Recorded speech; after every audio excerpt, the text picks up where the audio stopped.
मुजफ्फरपुर में आपने शिवगुरु महोत्सव का आयोजन किया।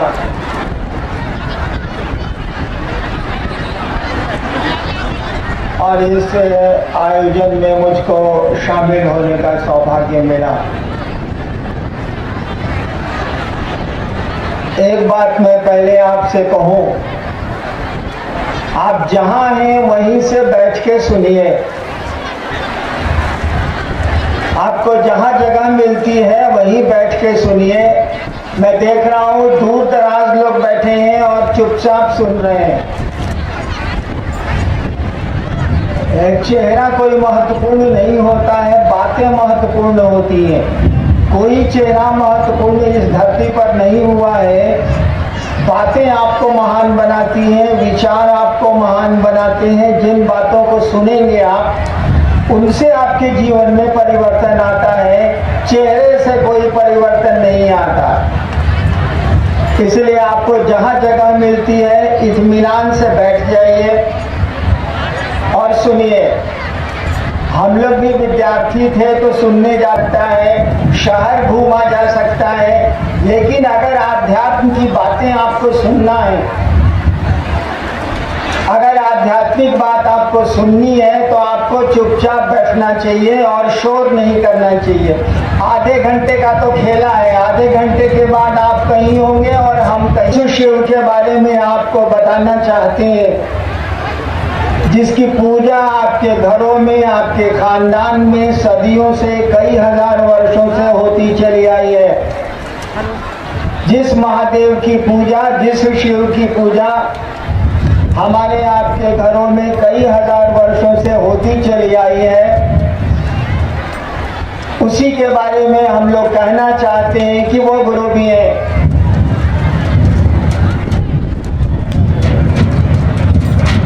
और उस शिव को, उस महादेव को बड़ी आसानी से अपना गुरु बनाया जा सकता है। उस शिव को बड़ी आसानी से, बहुत सहजता से अपना गुरु बनाया जा सकता है। क्योंकि कोई भी संबंध हमारा आपका बनता है हमारे आपके मन से। भाई और बहुत लोग शोर कर रहे हैं, आप लोग ठीक है।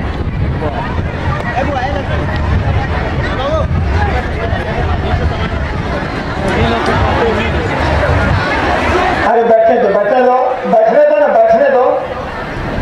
बैठिए, आप लोग बैठिए। हाँ सर, लॉक है। रावण तो नहीं है इसलिए ना। शिष्य थे। गोरखनाथ के गुरु का नाम था मच्छंदर नाथ। आप भी लोगों पर कह रहे हैं, सुन लीजिए। महादेव के शिष्य थे मच्छेंद्र नाथ, उनके शिष्य थे गोरक्षनाथ। पुकारू नाम था मच्छंदर नाथ और गोरक्षनाथ का पुकारू नाम था गोरखनाथ।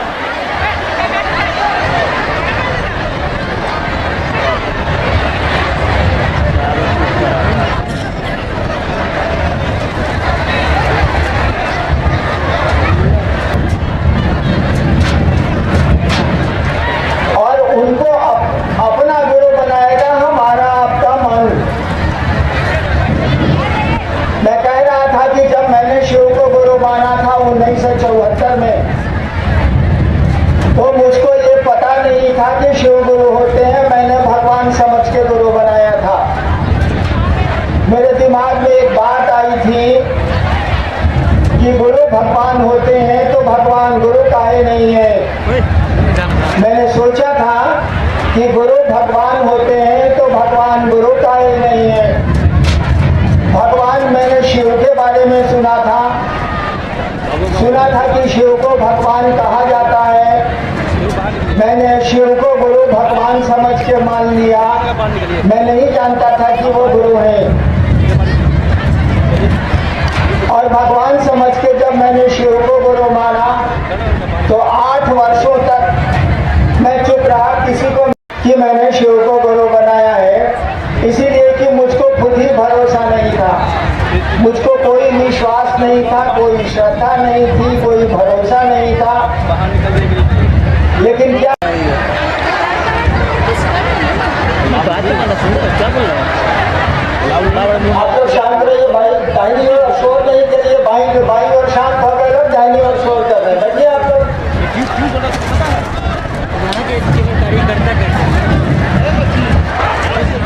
तो मुझको खुद ही भरोसा नहीं था और मैंने शिव को अपना गुरु बनाया था भगवान समझ के लिए, बहुत छोटे से काम के लिए, और वो चमत्कार सीखने के लिए मैंने शिव को गुरु बनाया था। वो जादू टोना जो होता है ना, वो सीखने के लिए मैंने शिव को गुरु बनाया था। 8 वर्षों में शिव को गुरु बनाने के 8 वर्षों के बाद मुझको लगा कि ये गुरु है, गुरु का काम करते हैं। और इसी बीच में मैं सरकार में डिप्टी कलेक्टर बच्चा था तो स्कूल जाता था और वहीं श्मशान भी जाता था। वहाँ जिला स्कूल सहरसा में मैं पढ़ता था, तो स्कूल में पढ़ता था और रात में श्मशान जाता था।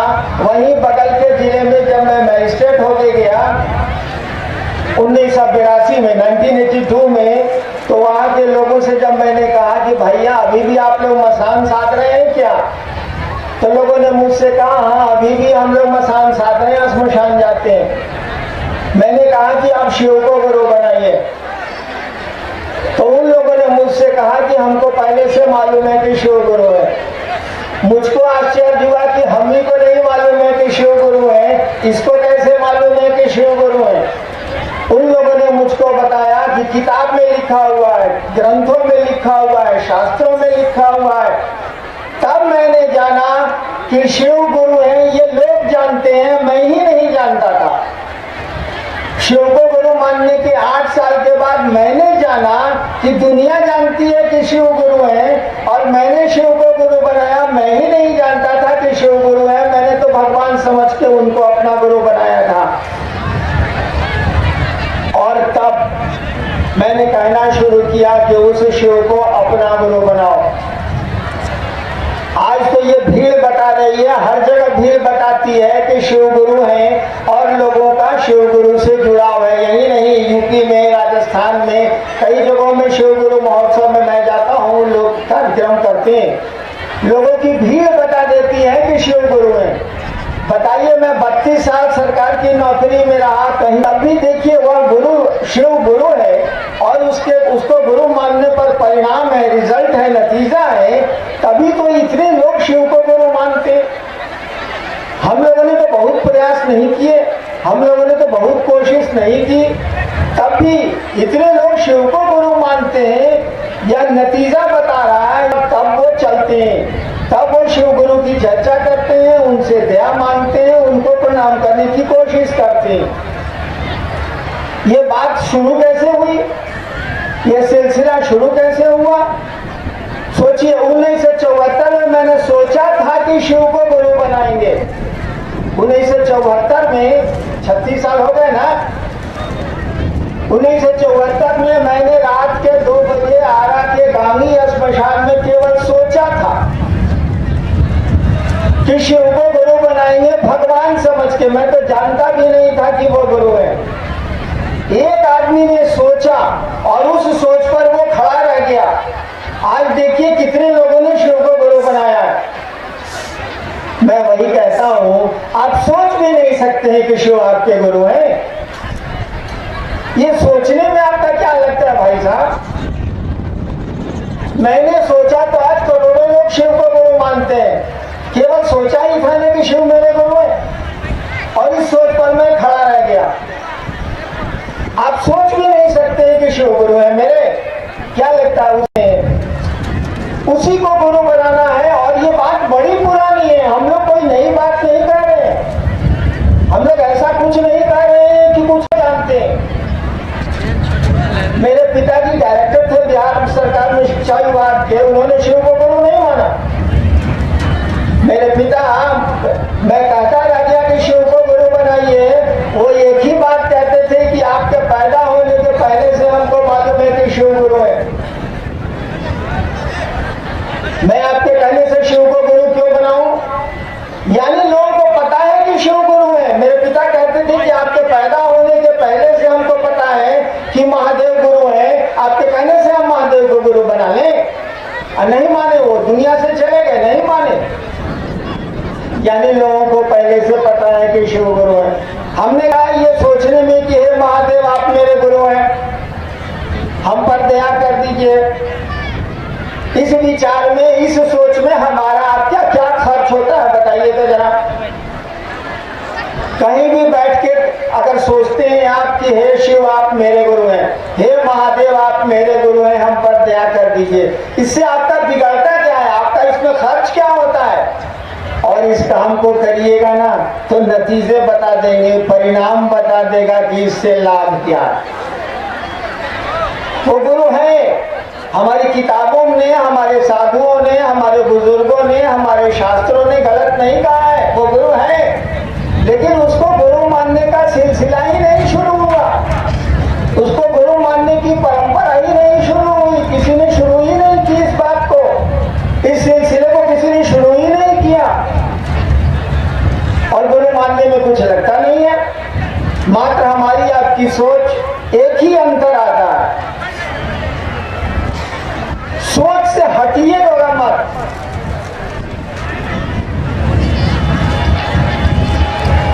इस विचार से कि हे महादेव आप मेरे गुरु हैं, मुझ पर दया कर दीजिए, इस विचार को छोड़ दीजिएगा तो रिश्ता टूट जाएगा। बिल्कुल सामान्य बात है। किसी से दोस्ती करने का विचार छोड़ दीजिए तो दोस्ती खत्म हो जाएगी। किसी को बाप मानने का विचार छोड़ दीजिए तो बाप बेटा का रिश्ता टूट जाएगा। किसी को पत्नी मानने का विचार छोड़ दीजिए तो संबंध खत्म हो जाएंगे। ठीक उसी तरह से शिव को अपना गुरु मानने का विचार छोड़िए मत, खड़े रहिए। वो ट्रेन वाली वो दोस्ती, बस वाली दोस्ती मत करिए। ट्रेन में होता है ना, साथ चलते हैं, सामने वाले से खूब रात में दोस्ती हो जाती है। बस में साथ चलते हैं, बगल के में बैठे हुए को सहयात्री से खूब दोस्ती हो जाती है।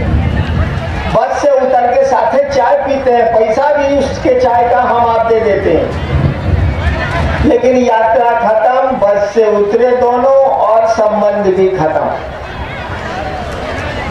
इस तरह से नहीं, ऐसी दोस्ती मत करिए, ऐसा शिष्य भाव मत पालिए।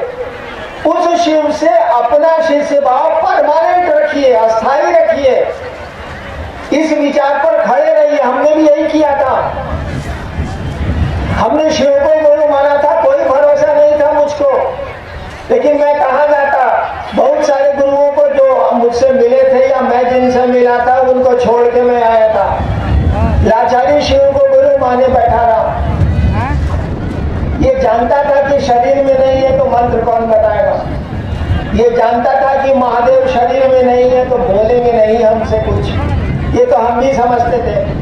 जिस तरह से आप समझते हैं कि मंत्र कहाँ से देंगे, महादेव शरीर में तो है नहीं, वो बोलेंगे कैसे, शरीर में तो है नहीं, वो कुछ बताएंगे कैसे, शरीर में तो है नहीं।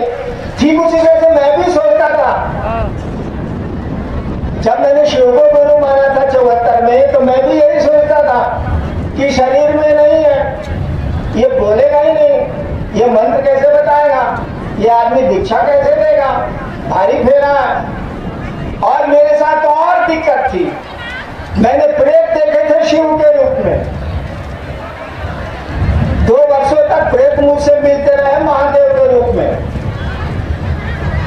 मुझको लगता था कि जब प्रेत महादेव का रूप लेते हैं तो पता नहीं महादेव है कि नहीं है, भारी फेरा है। मेरे साथ तो और प्रॉब्लम था और दिक्कत थी, लेकिन कहा जाते हैं हम, और शिव से बड़ा गुरु खोज के तो मैं नहीं ला सकता था। मैं वहां खड़ा रहा, शिव को गुरु मान के मैं रुका रहा। और सच बताएं, आपको बोलना तो हमको नहीं चाहिए, लेकिन सच बताएं, मैं बैठ के रोता था। यही मुजफ्फरपुर है, यही जिला है, और यहीं से शिव शिष्यता की मूल शुरुआत यहीं से हुई है। आपके तुर्की एक जगह है बगल में, मैं शिव को गुरु मान के तुर्की में बैठ के रोता था कि कहां साला फंस गए हम शिव को गुरु बना के। और एक शाम की बात है कि मैं तुर्की में अपने डेरे से निकला। मेरे फादर तुर्की ट्रेनिंग कॉलेज के प्रिंसिपल थे उस समय 74-75 में। मैं डेरे से निकला, पान खाने के लिए पान की दुकान पर गया, पान खा के दुकान से लौटा और अपने डेरे में हाथे में कुर्सी निकाल के मैं बैठ गया। शाम का समय था और उदास रहता था कि हम फंस गए, पढ़ाई लिखाई चौपटे हो गई, रात भर मसान में रहते हैं, आई शिव को गुरु बना लिया, कुछ इसमें महादेव शरीर में है नहीं, यहाँ तो प्रेत भी महादेव का रूप ले लेते हैं, भारी फेरा है। और मैं कुर्सी पर बैठा हुआ था, शिव को गुरु माने 1 साल हुआ था। आपकी धरती महान है भैया, मैं इस मुजफ्फरपुर को प्रणाम करता हूँ। वैसे 1 साल मैं यहाँ कॉलेज में पढ़ा भी हूँ 66 में, लेकिन मुझको शिव शिष्यता सोचा था मैंने आरा में शिव को गुरु मानने को, और शुरुआत हुई थी मुजफ्फरपुर में, यही तुर्की ट्रेनिंग कॉलेज का हाथा है ये। तो मैं शाम को पान खा के कुर्सी पर बैठा हुआ था और अपने डेरे में नहीं रहता था, खाना खाने जाता था। एक दूसरा कमरा लिए हुए था मैं जिसमें रहता था, जबकि पिताजी का बड़ा बंगला था, मैं उसमें नहीं रहता था। इसीलिए तो मुझको गुस्सा बहुत था कि फंस गया। शाम का समय था, जिस कमरे में मैं रहता था उसकी चाबी का गुच्छा मेरे हाथ में था। अब कुर्सी पर बैठा था, कहीं कुछ नहीं था, शांत था। सामने हाजीपुर मुजफ्फरपुर की सड़क है, उस समय पुल नहीं बना था, इसीलिए बहुत कम गाड़ियां उस रोड पर चलती थी। अचानक क्या हुआ कि मेरी सांस पर नमः आया और सांस निकली तो शिवाय उतर गया। सुनिएगा ध्यान से, इसीलिए सुना रहा हूं कि ये मुजफ्फरपुर है और यही मुझको मंत्र की दीक्षा मिली थी। नमः हवा के झोंके से, लोग सुनता है कान से, हम सुने नाक से। सोचिए तो आश्चर्य की बात है कि नहीं। कोई बात आप कान से सुनते हैं, हम सुने नाक से। नाक से गंध ली जाती है ना, लेकिन हमने सुना नाक से, लोग सुनते हैं कान से। पागल की यह लक्षण हो। तो मैं बैठा हुआ था कुर्सी पर, चाबी का गुच्छा मेरे हाथ में था, चुपचाप बैठा था, कहीं कोई एक आदमी नहीं था। मेरी माँ थी, वो आंगन में थी भीतर, मैं बाहर हाथे में कुर्सी पर बैठा हुआ था। सूरज डूबा नहीं था अभी। अचानक हवा का एक झोंका आया और मेरी सांस पे नमक चढ़ाया और शिवाय लेके उतर गया। मुझको लगा कि, और मेरे मुंह से अचानक निकला, मेरे मुंह से अचानक निकला, रे इतने तक खोजत रमी। देखिए, सांस पर नमक चढ़ा, शिवाय उतरा, चाबी का गुच्छा मेरे हाथ में था, कुर्सी पर मैं बैठा था। जैसे सांस पर मंत्र चढ़ा, मेरे लिए सही उत्तर। 74 में गुरु माना, कोई भरोसा महादेव पर नहीं था, कोई विश्वास नहीं था। नमः शिवाय मुझको 75 में यही मुजफ्फरपुर की सुगंधित जमीन है, भूमि है, जहाँ मुझे आईपीएस में बैठा, आईपीएस में आया, फिर डिप्टी कलेक्टर में बैठा, डिप्टी कलेक्टर में।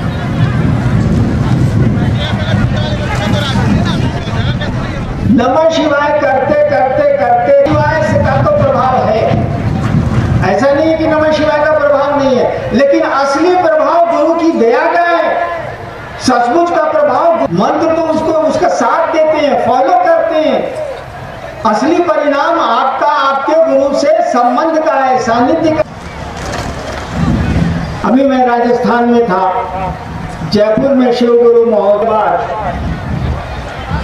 होटल में मिलने आए थे लोग। कहा कि सर आशीर्वाद दीजिए कि महादेव के काम। अब 15 मिनट 20 मिनट तक हम रामेश्वर मंडल जी से कहते रहे। हमने मंडल सर से कहा कि सर ये बोला क्या, आखिर ये बोला क्या, ये महादेव में। हमने यही सोचा कि बहुत लोग बिना सोचे समझे के काम आ सके। कितनी बड़ी बात ये बोल गया। तो दूसरे महादेव कहां से खोलने की जरूरत है, ये महादेव है। आज तक तो शिव हम लोग के काम आते रहे हैं, खानदान से आते रहे हैं। ये आदमी यह बोल रहा है कि सर आशीर्वाद दीजिए कि हम लोग शिव के काम आ सके। हम कहा कि साला पागल हो गया क्या, ये बोला कैसे ही बात को।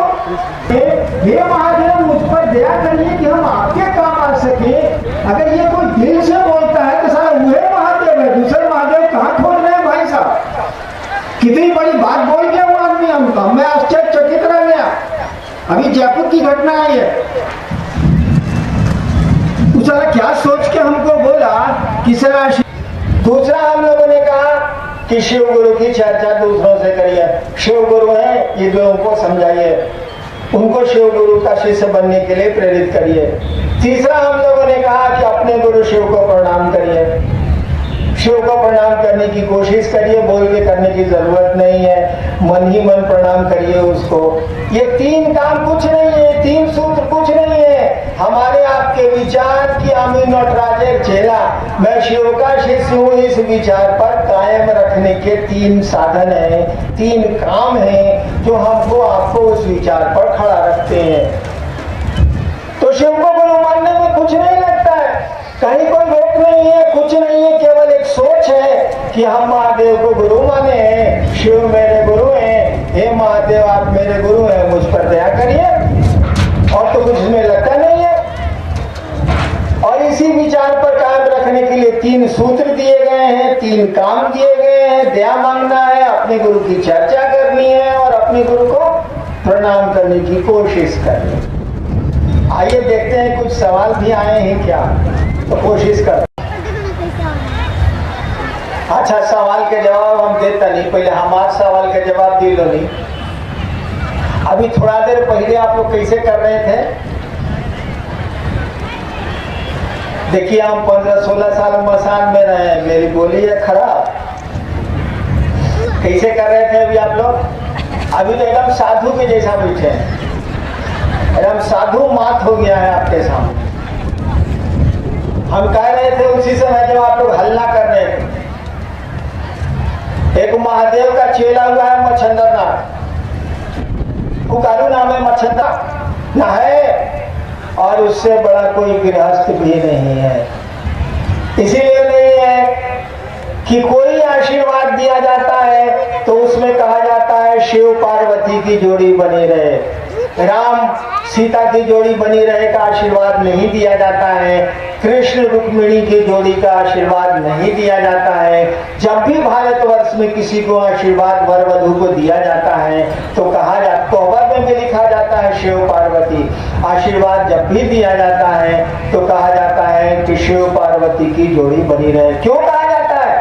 ये जानते हुए भी कि शिव को खाने के लिए नहीं है, ये जानते हुए भी कि शिव जितनी अव्यवस्था में जीता है कोई नहीं जीता है, कोई व्यवस्था शिव के पास नहीं है, रहने को घर है, न घर है, पहनने को कपड़े हैं, कुछ भी नहीं है, कोई व्यवस्था उसके पास नहीं है, कोई धन नहीं है, कोई संपत्ति नहीं है, तब भी कहा जाता है शिव पार्वती की जोड़ी बनी रहे। क्योंकि सामग्रियों से सुख नहीं होता है, पैसों से सुख नहीं होता है, सुख तो प्रेम से होता है। और भगवती और महादेव का प्रेम आप जानते हैं हमसे बढ़िया से, वरहु शंभु नहीं तो रहो कुंवारी। शिव और भगवती का प्रेम ही ऐसा है कि आज भी भारतवर्ष में वर वधू को आशीर्वाद दिया जाता है शिव जो पार्वती की जोड़ी बनी रहे, तो उनके दर्द कम हो जाएंगे, उनकी परेशानियां, उनका मन नहीं झेलेगा, धीरे धीरे सब ठीक हो जाएगा।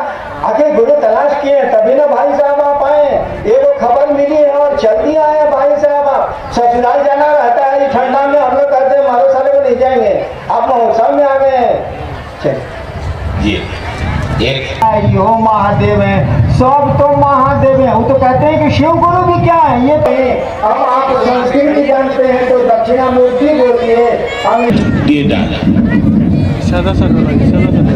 तस्वीर है, महादेव की तस्वीर है तो प्रणाम करने के योग्य है। महादेव अगर निराकार है तो प्रणाम करने के योग्य है। कोई तीसरी तस्वीर मैंने स्वीकार नहीं की है, वही शिव जो आपके द्वारा पूजा जाता है वही तस्वीर मुझको भी मान्य है। प्रश्नकर्ता का प्रश्न ही गलत है। मिलेगा, मजदूरी कर नहीं करिएगा पैसा नहीं मिलेगा, आप कोई काम करिए मेहनताना मिलेगा, काम नहीं करिएगा मेहनताना नहीं मिलेगा। कृपा का अर्थ होता है कि हम मेहनत किए हैं, आप हमको मेहनताना देने की कृपा करिए, करे हैं तो मिलेगा आपको। कृपा का शब्द का अर्थ होता है करो और पाओ। दया का मानी होता है कोई काम नहीं किए तो वो चाहिए, दया का मानी होता है कोई काम नहीं किए तब वो चाहिए। कानूनन हार गए हैं हम, तब भी महामहिम राष्ट्रपति से दया मांगेंगे और दया मिलती है। कानूनन हार गए हैं, माननीय सर्वोच्च न्यायालय ने हमको सजा दे दी है, तब भी हम राष्ट्रपति क्या जाएंगे, क्या लेके जाएंगे? दया की मांग लेके जाएंगे। फर्जी अपील लेके जाएंगे। भारतीय सभा आपने बुलाया और मुझको आने का सौभाग्य मिला। बड़ी प्रसन्नता हुई मुजफ्फरपुर आके। ये तो मेरा, बैठिए आप लोग आए। भाई में कहे आ गया भाई, इतना जल्दी भाई में कहे आ जाते हैं आप लोग।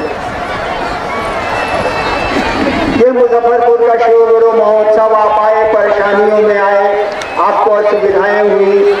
मैं